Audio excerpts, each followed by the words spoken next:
Hello everyone and welcome to this week's update.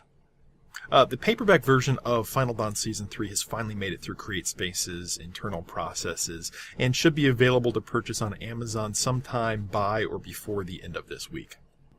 So far the reception to Season 3 has been very positive, which I'm very thankful for.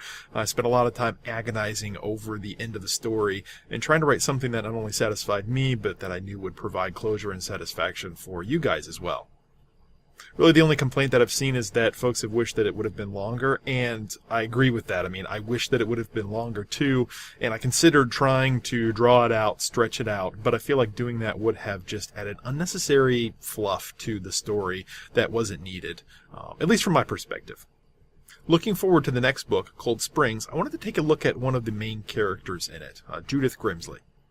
Judith is not just one of the main characters, she really is arguably the main character in Cold Springs, particularly because she's going to be playing a larger role in the ASA, the Artifact Securement Agency universe, in later books down the road.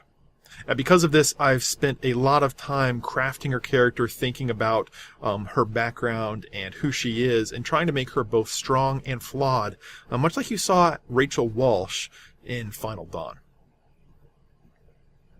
And that actually brings up a good point. I never really thought about or had intended or not intended to have strong female leads in my books. It was just something that I never thought about. But once I got to about the quarter waypoint through Cold Springs, I suddenly stopped and realized, hey, this Judith is the main character here, just like Rachel was. What's up with that? And it's definitely not something I planned for any particular reason or didn't plan. I didn't plan to have strong male leads either. It was just something that sort of grew naturally out of the story.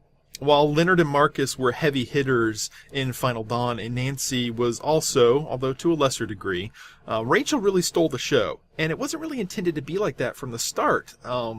Leonard was my favorite character, although I tried to balance them all equally, though as the story progressed, I think you can really see how Rachel took the forefront, both in her successes and in her failures in the past, and what the guilt that she brought to the table in her character.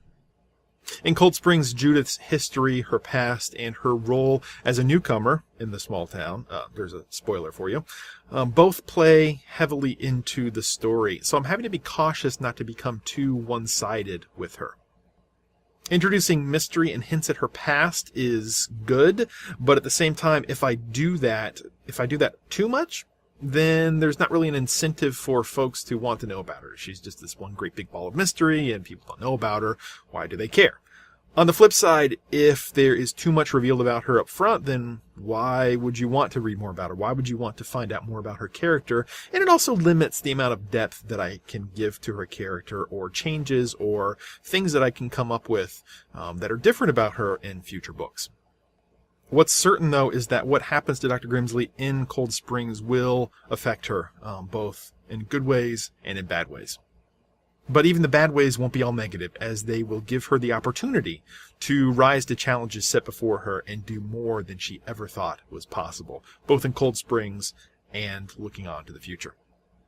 Thank you guys for watching. I hope this gave you a little bit of insight into Cold Springs, into the main character, and I'll be back with another update next week. See you guys then.